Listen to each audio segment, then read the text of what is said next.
Assalamualaikum warahmatullahi wabarakatuh. Selamat pagi anak-anak kelas 9. Bagaimana kabarnya? Ibu doakan semoga kalian tetap sehat sehingga tetap semangat untuk mengikuti pembelajaran jarak jauh atau pelajaran online. Pada kesempatan minggu ini atau kali ini kita masih tetap mempelajari tentang bab 2, yaitu tentang pokok-pokok pikiran yang terkandung di dalam pembukaan Undang-Undang Dasar Negara Republik Indonesia. Mari kita pelajari anak-anak. Baik anak-anak, kalian tentu tahu bahwa pokok-pokok pikiran yang ada di dalam pembukaan Undang-Undang Dasar Negara Republik Indonesia tahun 1945 itu ada 4. Yang pertama yaitu pokok pikiran pertama ya, mewujudkan negara persatuan. Yang kedua mewujudkan negara berkeadilan sosial, yang ketiga mewujudkan negara yang berkedaulatan rakyat, sedangkan yang keempat mewujudkan negara yang berketuhanan yang Maha Esa menurut dasar kemanusiaan yang adil dan beradab. Anak-anak, kita mempelajari yang terakhir bab 2, yaitu tentang sikap positif terhadap pokok pikiran pembukaan Undang-Undang Dasar Negara Republik Indonesia tahun 1945. Pada minggu lalu kalian sudah mempelajari tentang contoh-contoh positif ya, pokok pikiran yang terkandung di dalam pembukaan Undang-Undang Dasar 45, yaitu yang pertama dan yang kedua. Untuk itu pada minggu ini kita mempelajari tentang contoh positif pokok pikiran ketiga, yaitu negara hendak mewujudkan kedaulatan rakyat. Nah, ini bisa dilaksanakan di berbagai lingkungan. Baik, kita yang pertama yaitu dalam lingkungan keluarga. Contoh pokok pikiran ketiga dalam lingkungan keluarga itu bisa dilaksanakan dengan cara antara lain: 1. Menyelesaikan masalah dengan cara musyawarah mufakat. Kita hendaknya jangan menang sendiri, terutama di lingkungan keluarga, tapi segala sesuatu harus dilaksanakan dengan musyawarah untuk mencapai kata sepakat. Kemudian yang kedua yaitu melaksanakan musyawarah itu misalnya untuk menentukan tindakan perihal pemenuhan kebutuhan. Jadi di dalam lingkungan keluarga tentu ada pembagian tugas ya anak-anak. Misalnya ayah tugasnya mencari nafkah, ibu tugasnya sebagai manajemen rumah tangganya, sedangkan anak membantu pekerjaan orang tuanya. Jadi kalian punya kewajiban juga di dalam lingkungan keluarga. Misalnya kamu setiap hari membantu orang tuanya itu apa saja, apa mungkin menyapu, mencuci, ya, dan seterusnya. Kemudian yang ketiga yaitu melaksanakan musyawarah untuk menentukan pendidikan anak-anaknya. Biasanya orang tua itu memusyawarahkan. Misalnya kamu tamat SD mau melanjutkan ke SMP mana, yang tamat SMP mau melanjutkan ke SMK atau SMA, atau yang mungkin sudah SMA dan SMK bisa melanjutkan ke perguruan tinggi atau untuk mencari pekerjaan. Nah, ini semua dilaksanakan secara musyawarah. Misalnya kamu seperti misalnya mau masuki SMP Negeri 1 Adimulyo, tentu melalui musyawarah dengan orang tuanya. Kemudian yang keempat yaitu menghormati dan melaksanakan setiap hasil keputusan yang sudah disepakati bersama. Jadi apabila sudah dimusyawarahkan dalam keluarga, tentu kalian akan melaksanakan dengan penuh tanggung jawab. Kemudian yang berikutnya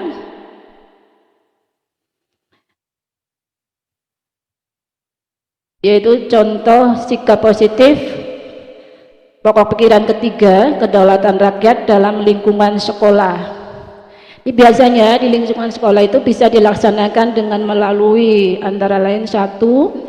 Melakukan musyawarah dan mufakat untuk menyelesaikan masalah bersama, biasanya yang berkaitan dengan kepentingan kelas atau kepentingan sekolah. Kepentingan kelas biasanya kamu dengan teman-temannya selalu berdiskusi sehingga bisa memperoleh hasil yang sudah disepakati bersama. Kemudian yang kedua itu yang jelas sering dilaksanakan yaitu melaksanakan pemilihan pengurus OSIS itu setiap 2 tahun atau 1 tahun sekali Untuk yang kedua, yaitu melaksanakan pemilihan pengurus OSIS yang biasanya dilaksanakan setiap tahun sekali secara langsung oleh semua siswa. Ketiga, yaitu melaksanakan pemilihan pengurus kelas. Ini biasanya juga dilaksanakan pada awal tahun pelajaran, ya. Jadi setiap setahun sekali pada awal tahun pelajaran kalian memilih pengurus OSIS, siapa ketuanya, siapa sekretarisnya, siapa bendaranya, dan seterusnya. Sedangkan yang nomor 4, yaitu menghargai pendapat teman apa dalam berdiskusi kelas maupun berdiskusi kelompok. Jadi jangan memaksakan kehendaknya kepada temannya, atau selalu menghormati atau menghargai pendapat teman-temannya. Itu antara lain di lingkungan sekolah. Berikutnya yaitu di lingkungan masyarakat. Pokok pikiran yang ketiga atau kedaulatan rakyat itu bisa dilaksanakan juga di lingkungan masyarakat. Di antaranya yaitu 1, mengedepankan azas musyawarah untuk mufakat dalam menyelesaikan suatu persoalan dalam kehidupan masyarakat. Itu biasanya sering dilaksanakan, ada istilah musyawarah di desa, ya. Kemudian yang kedua yaitu ikut serta membantu penyelenggaraan pemilihan ketua. Biasanya kalau di desa itu ada ketua RT, ketua RW, termasuk kepala desa. Itu dipilih secara langsung oleh anggota masyarakat. Yang ketiga yaitu mendukung pelaksanaan musyawarah untuk mufakat di lingkungan RT, RW, dan desa atau kelurahan. Sedangkan yang nomor 4, menjaga keamanan dan ketertiban di lingkungan RT, RW, dan desa atau kelurahan. Itu bisa dilaksanakan di lingkungan masyarakat. Kemudian yang berikutnya,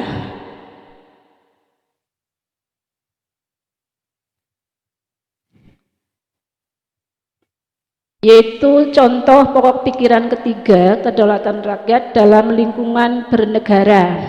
Kita sebagai warga negara Indonesia, kita harus bisa memberikan contoh sikap yang positif. Di antaranya 1, membantu penyelenggaraan pemilihan umum.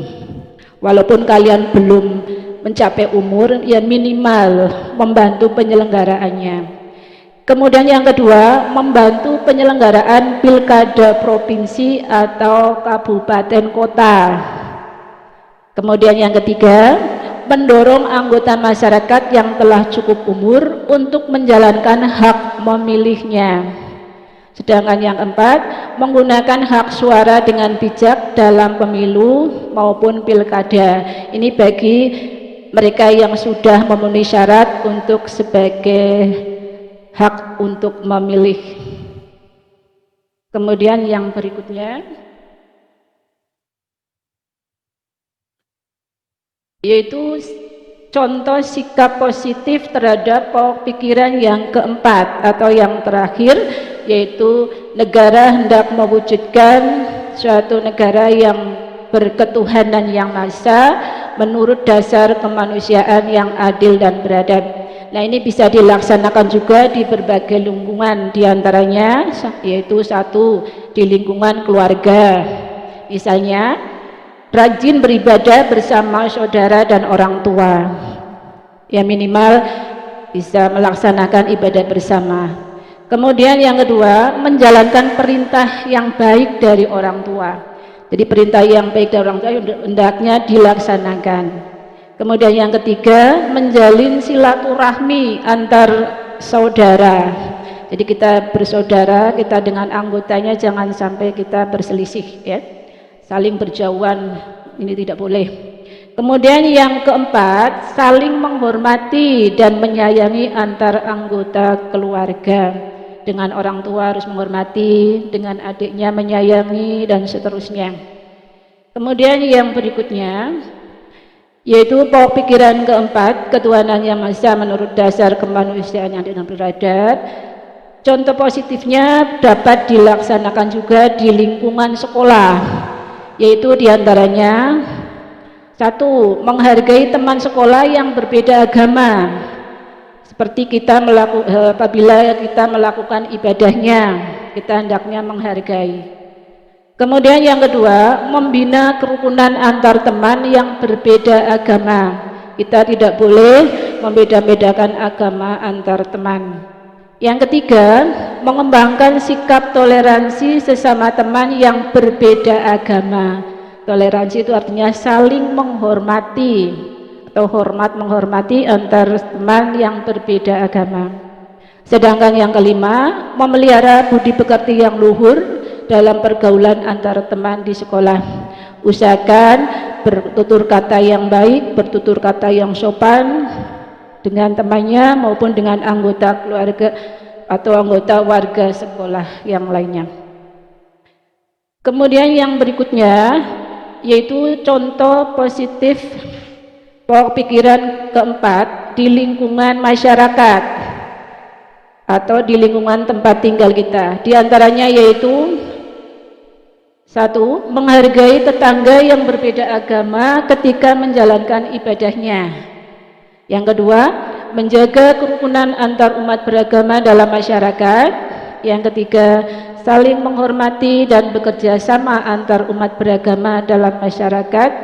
Sedangkan yang keempat, menghormati hari-hari besar agama yang berbeda. Kemudian yang berikutnya, yang terakhir ini ya, contoh sikap positif terhadap pokok pikiran keempat, yaitu ketuhanan yang Maha Esa menurut dasar kemanusiaan yang adil dan beradab, dapat dilakukan di lingkungan negara. Di antaranya satu, bertoleransi terhadap orang lain yang berbeda agama. Ini sudah cukup besar lingkupnya ya. Kemudian yang kedua, menghormati orang lain yang sedang menjalankan ibadah agamanya dimanapun kalian berada ya. Kemudian yang ketiga, tidak memaksakan suatu agama dan kepercayaan kepada orang lain. Yang keempat, membina kerukunan antar umat beragama. Yang kelima, menghormati hari-hari besar agama. Yang keenam, menjunjung tinggi harkat dan martabat manusia atau nilai-nilai kemanusiaan yang luhur. Demikian sikap positif terhadap pokok pikiran yang terkandung di dalam pembukaan Undang-Undang Dasar Negara Indonesia tahun 1945, terutama pada pokok pikiran yang ketiga dan keempat.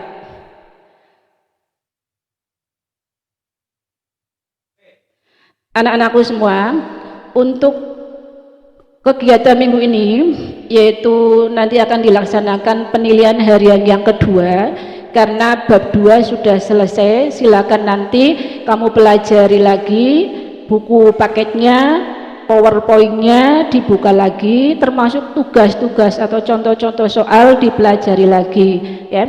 Jadi nanti untuk penilaian harian kedua usahakan bisa mencapai nilai KKM lah minimal ya. Sekian dulu, selamat belajar dan selamat bekerja.